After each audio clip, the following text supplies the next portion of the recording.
Hi friends, welcome to Kiran Kumar blog channel. ఈరోజు ఈ వీడియోలో నేను మీకు గోల్కొండ కోటను చూద్దాం రండి పార్ట్ 3 వీడియో చూడబోతున్నాము. అంతకంటే ముందు మన ఛానల్ ఫస్ట్ టైం మీరు చూస్తున్నట్లయితే తప్పకుండా సబ్స్క్రైబ్ చేసుకోండి.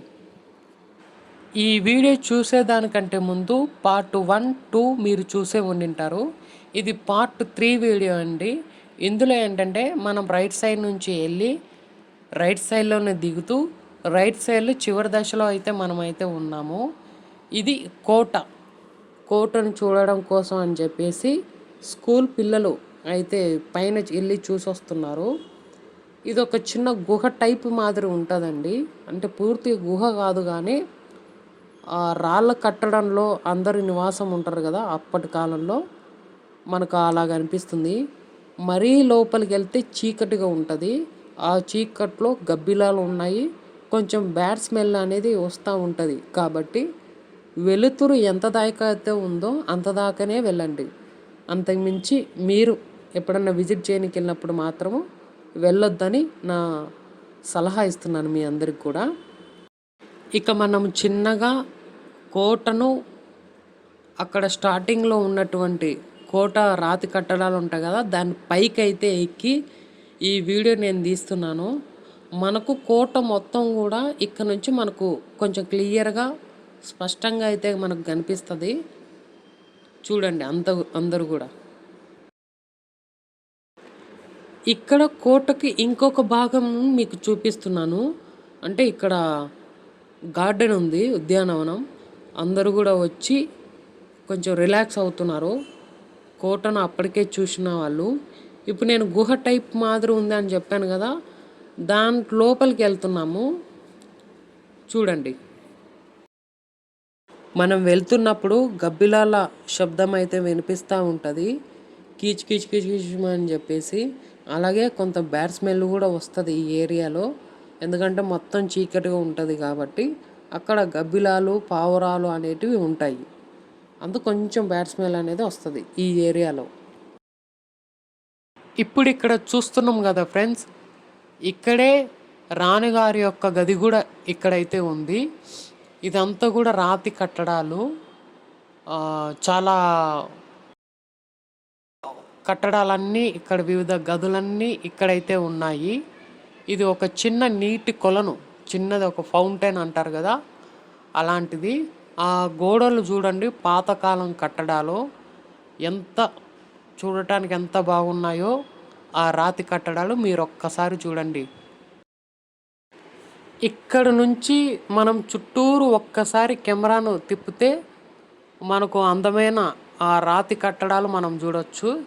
ఇవన్నీ కూడా ఒకప్పుడు నిజాం కాలం నాటివి కట్టడాలు అన్నమాట. చూడ్డానికి ఎంత బాగున్నాయి కదా.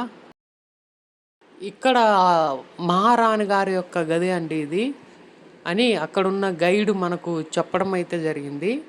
నన్ను పక్కకు దూసొచ్చి వచ్చిన ఫేమస్ పర్యాటకులకు చూపిస్తున్నాడు. నేను దూరం నుంచి అవన్నీ హిందీలో వింటూ ఉన్నాను.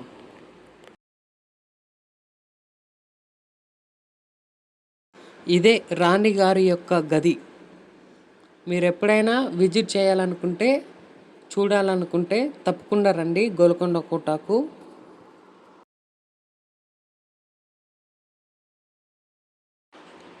ఆ గోల్కొండ కోటలోనే ఇంకొక ప్రదేశము ఫ్రెండ్స్, ఇది కూడా చూడండి ఎంత బాగా అప్పట్లో రాతి కట్టడాలు ఎలా ఉన్నాయో మీరు ఒక్కసారి చూడండి ఫ్రెండ్స్. ఇప్పటికీ చెక్కు చెదరకుండా ఉన్నాయి. ఎందుకో ఏమో తెలియదు కానీ పోలీస్ వాళ్ళు దీని నుంచి లోపలికి అయితే పోనిస్తలేరు. అయినా కూడా ఎంత దూరం అయితే మనం సెల్ ఫోన్తో చిత్రీకరించగలుగుతామో అంతవరకు నేను వీడియో తీయటం జరిగింది.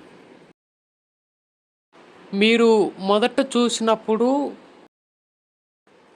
అంటే లోపలికి వచ్చేటప్పుడు వేరే ఈ చెక్క ప్లాట్ఫామ్ పైన వచ్చినాము. ఇది అవుట్ ప్లాట్ఫామ్. అంటే బయటికి వెళ్ళాలంటే ఈ దారి గుండా మనం బయటికి వెళ్ళాల్సి ఉంటుంది ఫ్రెండ్స్.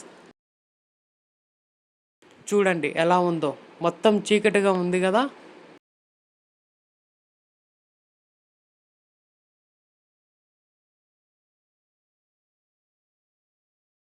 మన సబ్స్క్రైబర్స్ అందరికి కూడా ఒక విషయం ఫ్రెండ్స్, మనలో లైఫ్ ఇన్సూరెన్స్ అనేది ప్రతి ఒక్కరికి చాలా అవసరం. మీ అందరికీ తెలిసిందే. టాటా లైఫ్ ఇన్సూరెన్స్ వారు ₹1,00,00,000 ఇన్సూరెన్స్ కవరేజ్ ఇస్తున్నారు. పాలసీ పేరు వచ్చేసి పరమ్ రక్షక్ సొల్యూషన్. సహజ మరణానికి ₹1,00,00,000, యాక్సిడెంటల్ దానికి ₹1,90,00,000, పూర్తిగా అంగవైకల్యం అయితే 90 లక్షలు ఇస్తారు. మనం పాలసీ కడుతున్న టైంలో సడన్గా అవసరమైనప్పుడు 5 సంవత్సరాల తర్వాత పాక్షికంగా అమౌంట్ తీసుకోవచ్చు. ఈ పాలసీ గురించి మరిన్ని వివరాలు తెలుసుకోవడం కొరకు టాటా లైఫ్ ఇన్సూరెన్స్ వారి ఫోన్ నెంబర్ ఇస్తున్నాను, కాంటాక్ట్ అవ్వండి. ఇక అవన్నీ మనం చూసిన తర్వాత మళ్ళీ తిరిగి గార్డెన్ దగ్గరికి అయితే వచ్చాము. ఇక్కడ నుంచి కోట మొత్తాన్ని మనం ఇప్పుడు మళ్ళీ ఒకసారి చూడవచ్చు. ఇక్కడ ఇవన్నీ ఎందుకు వేశారంటే చైర్స్ అన్నీ కూడా, ఈ చైర్స్ వేసిన ప్లేస్కి అయితే మేమైతే వచ్చాము. ఓకే, ఇక్కడ మనకు కోట మొత్తం కనిపిస్తుంది కదా, దీనిపైకి లేజర్ లైట్స్ ద్వారా లేజర్ షో అనేసి ఒకటి ప్రోగ్రామ్ అయితే ఉంటుంది ప్రతి సాయంత్రం కూడా. దానికి కొంత అమౌంట్ కట్టి మనం అక్కడ ఆ షోని మనము చూడడం అయితే జరుగుతుంది. కోటకు సంబంధించిన విశేషాలు, దేశభక్తికి సంబంధించిన విషయాలు అవన్నీ కూడా మనకు తెలియజేస్తూ కొద్దిసేపు కొంచెం ప్రదర్శన అయితే ఇస్తారు. దానికోసమే ఈ చైర్స్ అన్నీ కూడా ఉంటాయి. చీకటి ఇంకా కాలేదు కాబట్టి వాళ్ళు లేజర్ షో అనేది ఇంకా స్టార్ట్ చేయలేదు. అప్పటికే టైం బాగా అయిందని చెప్పేసి మేము వెళ్ళడానికి అయితే చూస్తున్నాము. మీకు ఇప్పుడు లేజర్ బాక్సులు రౌండ్గా చుట్టాను కదండి, అవే ఆ లేజర్ బాక్సులు. వాటి నుంచి కాంతి ఆ కోట పైన పడి షో అనేది మనం చూడటానికి కుదురుతుంది. దీనికి సుమారుగా ఒక అమౌంట్ అయితే కట్టాల్సి ఉంటుంది. మొత్తానికి గోల్కొండ కోటను మేము మొత్తం చూడడం అయితే జరిగింది. కోట నుంచి బయటకు వచ్చే మార్గం ఇది. అంతిమంగా మనం కోటను ఇంకొక వైపు నుంచి చూస్తున్నాము. అంటే లోపల ఇంకో వైపున కోట చూడనికి వచ్చేసినాము. ఇక్కడ కూడా ఆ కోట చూసేటప్పుడు మనం ఏ విధంగా పాటించాలి, ఏ విధంగా అనుసరించాలి, కోట గురించి మరిన్ని వివరాలు తెలుసుకోవడానికి అక్కడ క్యూఆర్ కోడ్ అనేది యూజ్ చేయాల్సి ఉంటుంది. ఇక్కడ అందరూ కూడా ఒక ఇనుప దిమ్మను అయితే లేపుతున్నారు. నేను కూడా ట్రై చేశాను కానీ వర్కౌట్ అవ్వలేదు. ఒక వ్యక్తి ఇనుప దిమ్మను లేపుతున్నాడు. మనందరం ఒక్కసారి చూద్దాం. దీంతో గోల్కొండ కోటను పూర్తిగా చూడడం జరిగింది. చూశారు కదా ఫ్రెండ్స్, ఈ వీడియో కనుక మీకు నచ్చితే లైక్ చేయండి, షేర్ చేయండి, కామెంట్ చేయండి. మర్చిపోకుండా మన ఛానల్ని సబ్స్క్రైబ్ చేసుకోండి. Thank you.